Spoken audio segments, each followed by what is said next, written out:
Looks like I already got a bunch of comments here.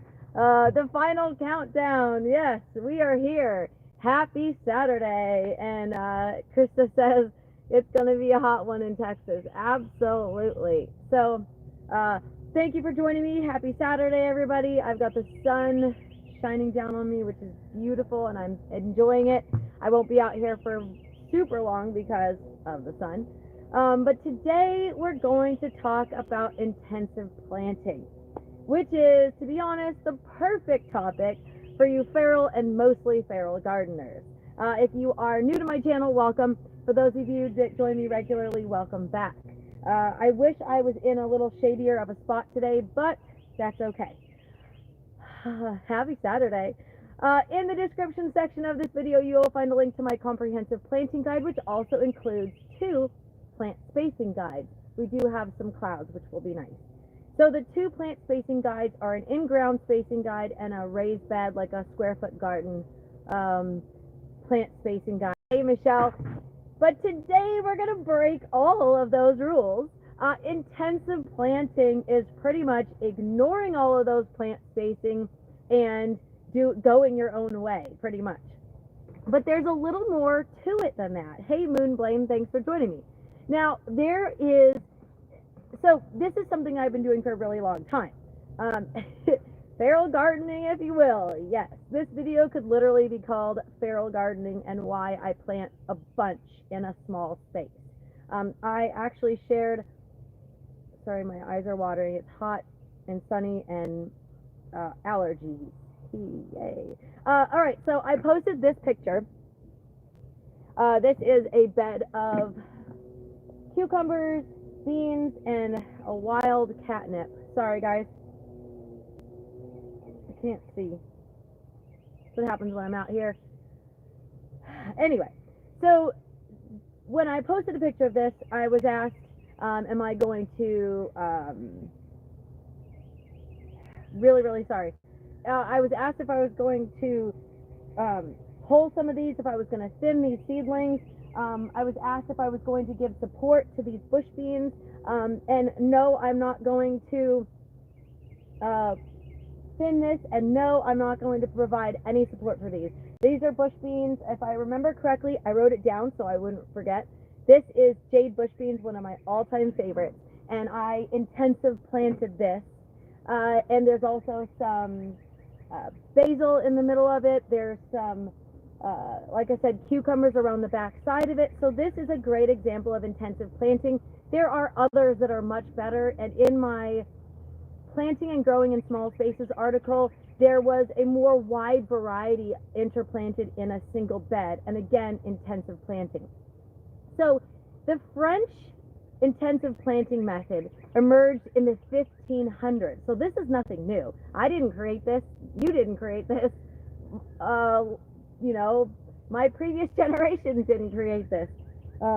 This is something that has been going on for a very long time. Specifically, the French intensive method was started in the 1500s in the outskirts of Paris. They were growing outside the city limits, and they were bringing their produce into the markets, also now called market gardens. And they had a small space. Hey, Inga, and hey, Caitlin. They had a small space, so they were planting as much as they possibly could in a small space to bring it into the city to sell to the city dwellers. So 1500s, you know, that's been around for a long time. It became more popular in the 1960s. English gardener Alan Chadwick began utilizing this intensive planting method at the University of Santa Cruz on their farm. So this is not anything new. Now, what is intensive planting?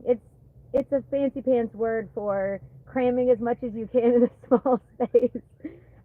Intensive planting techniques focus on maximizing the use of your space and maximizing crop yields by planting closer together. So if you look at, well, not my seed packs, but some seed packs, you might see some recommendations, say watermelon.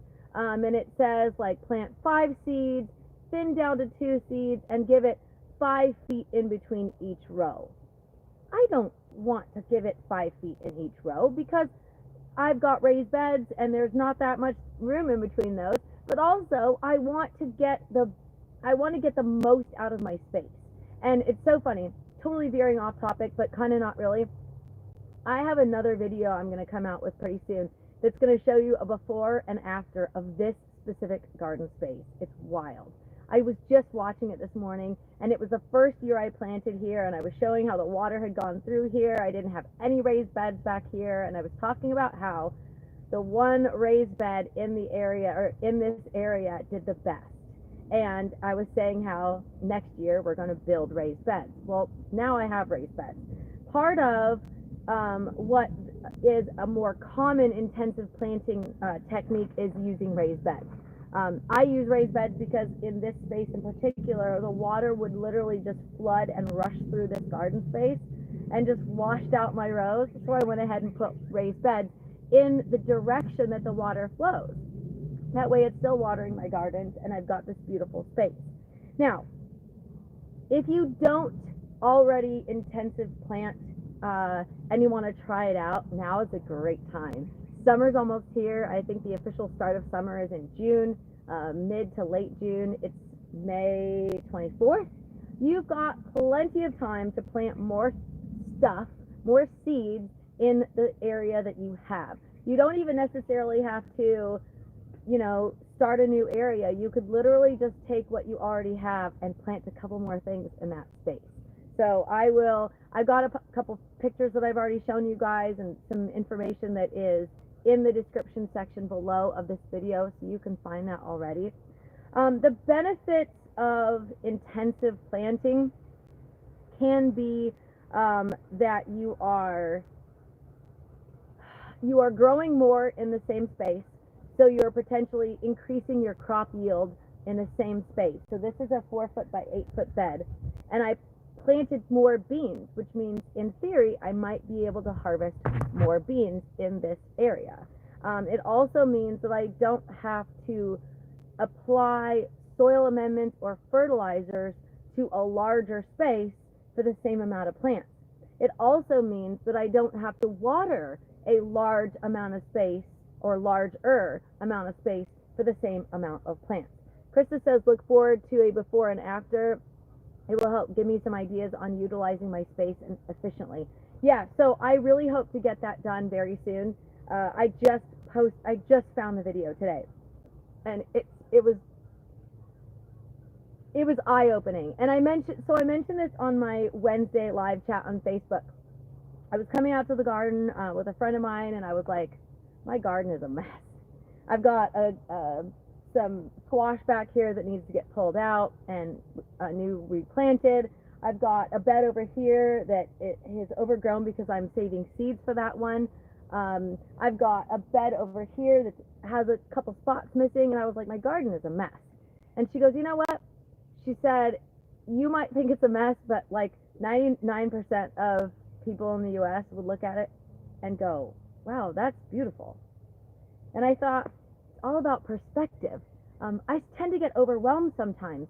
Not necessarily that I don't have a pretty garden, because I'm not looking for this like Pinterest quality garden. I'm looking for something that's going to produce a lot, but it's all about perspective. For me, I can get overwhelmed and I'm looking at this going, oh my gosh. And then I look at it and go, this is awesome. So it is very nice to see what I have built kind of mature or grow, grow for lack of a better word. So this method, like I said, of intensive planting, it's not just planting things closer together, it also includes interplanting. So this is where companion planting comes in. And for me personally, especially in this space, raised beds are going to be much easier for me. And yes, it's definitely a jungle, Inga. So for example, there's a bed next door, and maybe I'll pick up my camera and show you. It's missing some things in the bed. There's some space missing because I harvested radish, for example, and now it's bare, and I'm ready to plant some more seeds in there. But in that bed, I have squash, I have French marigold, I have several types of tomatoes. Like I said, I had Is the audio horrible? Anybody else? Nobody else has said that the audio is terrible. So, it'd be nice if somebody let me know before it goes bad. Let me fix this real quick. Sounds fine. Okay, thank you. Well, just one person not being able to hear me, but that's okay. All right, Jody says sounds fine. Good, I'm glad. So in the other bed you've got, I was just saying, tomatoes, marigolds, basil, squash, sunflowers. So there's lots there, which is nice. All right, so do you have any questions? Today's topic is intensive planting and also plant spacing. So if you want to do the traditional plant spacing, totally fine. There's nothing wrong with that. In the description section of this video, you'll find a link to my comprehensive planting guide. In that comprehensive planting guide, you will see that there are 2 plant spacing guides, and one is for in-ground, which will give you a bigger distance, and one is for square foot gardening. And in general, square foot gardening is a more intensive way of planting. So that's already a given. Sometimes though, I like to plant even more than what is recommended and see how I can kind of push it on that one and just plant more than I is recommended. Now, let me also mention to you that there might be some drawbacks. There might be some negatives that you may or may not know about as far as intensive planting goes. So one challenge that you might face is going to be limited airflow. So if you have an area, so let me back up a little bit. If you are in a more humid climate, for example, planting tomatoes too close together, beans together, squash together, you may have some issues with disease or something. Let me see. Somebody says it might be blocked. Sorry. Here, I'll just hold it for you. How's that? Says it's a tad muffled. Well, sorry about that. Just let me know next time so I can fix it for you. One of the drawbacks for plant spacing, like I mentioned earlier, with the limited airflow is you may have disease issues. You may have like powdery mildew because you have a lack of airflow. So that's something that you want to consider, making sure that you don't plant too close, or if you notice that you're having diseases like that, then you're good. Let's see. Cynthia says fine on your end. Well, awesome. And then the other one is timing. So like I mentioned earlier, I'm going to get up and I'm going to show you. You're going to see my gardens here. One of the things that I mentioned was timing with the radish, for example. So I've got some space in here that's empty. Look at this. But I don't see that as a problem. That just means I have more to plant today because I have this space. So let me show you here. You've got gardens, and I've got them planted pretty close together. Now the beans here, for example, I'm going to turn you guys around so you can see. There you go. All right, so you've got basil, beans, cucumbers. So the cucumbers are going to go up that trellis there. Pest issues are another thing that you may struggle with depending on, let's see, I'm going to go back here to me so you can see me. There I am. It is getting sunny and hot out here.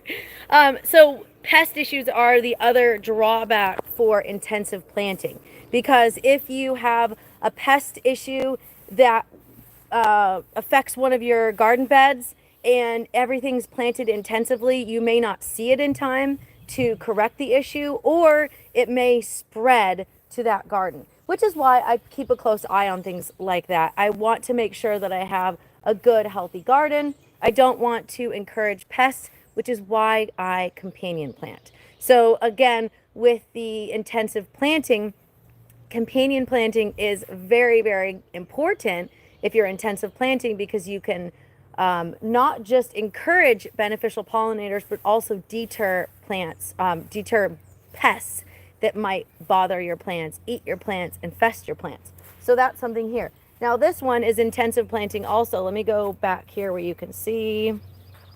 I'll turn that around. There you go. I've got a little bit of yellowing of leaves because it has been very, very hot.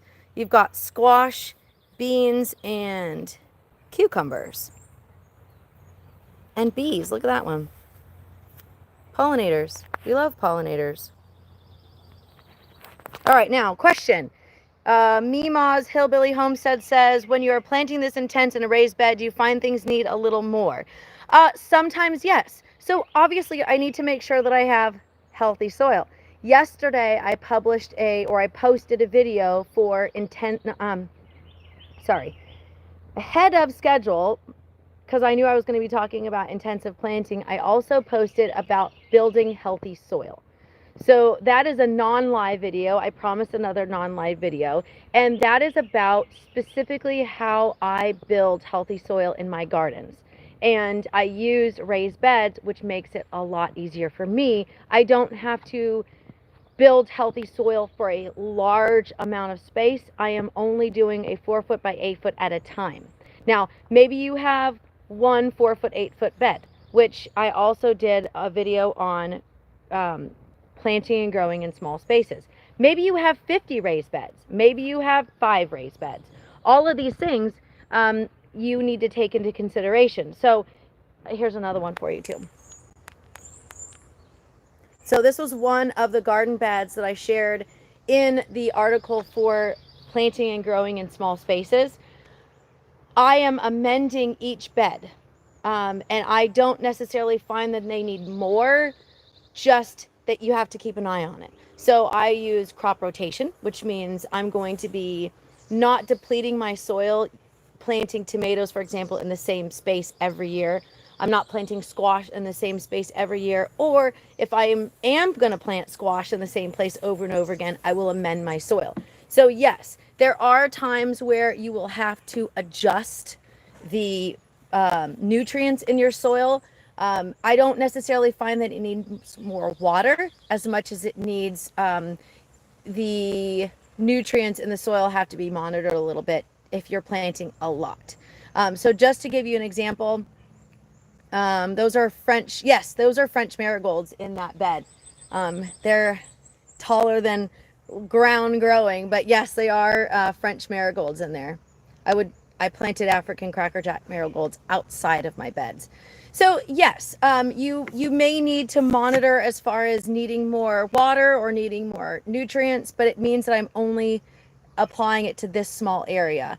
Asia Joe says, it's rained so much the past few weeks, I'm just now planting directly my radishes. So yes, I had so much rain that I ended up with yellowing leaves on certain plants, my tomatoes, my squash. So I do the mountain flower compost tea on a regular basis after the rains. So if it's raining consistently for a long time, I don't fertilize because I don't want to have it just washed out. But I do monitor it so that I know that I've got to apply it in between the rains. I'm losing all my papers here. Inga says, I love the healthy soil video because it's so helpful to watch back as you grow. Krista says, do you soil test each year in your beds? No, I do not. I did a soil test in the beginning, probably the second year I had these raised beds, and then I haven't done it since then. Mostly because I already know what's going on in my beds, and then I just monitor as I go. Sorry, I'm looking at the camera to see if I can remove something. All right, so if that's it, that's all I have for you. Unless you guys have any questions, I'm always happy to answer questions. It's super windy out here. We've got rain coming in tomorrow. It looks like I have rain for the next 7 days. So I'm going to pull up old plants. I'm going to harvest what I need to from my root crops and then fill in the empty spots with more seeds. I always find that my gardens do really well after a good rain, and that's most likely because rain water has more nutrients in it than regular water, which is pretty awesome. Joe says, ooh, I have some of that. I plan to use this evening or tomorrow. Yeah, I use Mountain Flower Root Boost and Mountain Flower Compost Tea on a regular basis for new beds. Mountain Flower Root Boost, I mentioned that in the building healthy soil, and then also the compost tea as a liquid fertilizer. I also use worm castings tea as well. You can buy that from KNC Worm Farm. So there's a lot involved sometimes with growing large gardens, but it's awesome. Alrighty, everybody, that is it for me for my live Saturday this morning. Asia Joe says going to listen to that soil video while mowing. It's pretty cool. It's really simple. I try not to have my videos too long because, you know, I've got gardens to work on. If you have any questions, you can always send me an email. My email is mary@marysheirloomseeds.com. Inga makes a good point. You do soil tests on new batches. Yes. If I bring in a truckload of new compost, I have it tested. But otherwise, I don't really do it. Alrighty, everybody. In the description section of this video, you will find a link to my comprehensive planting guide. Check out my new videos, subscribe to my YouTube channel, hit the thumbs up, and share my videos if you get a chance. And I am going to go play in my garden. Thanks for joining me, everybody, and happy planting.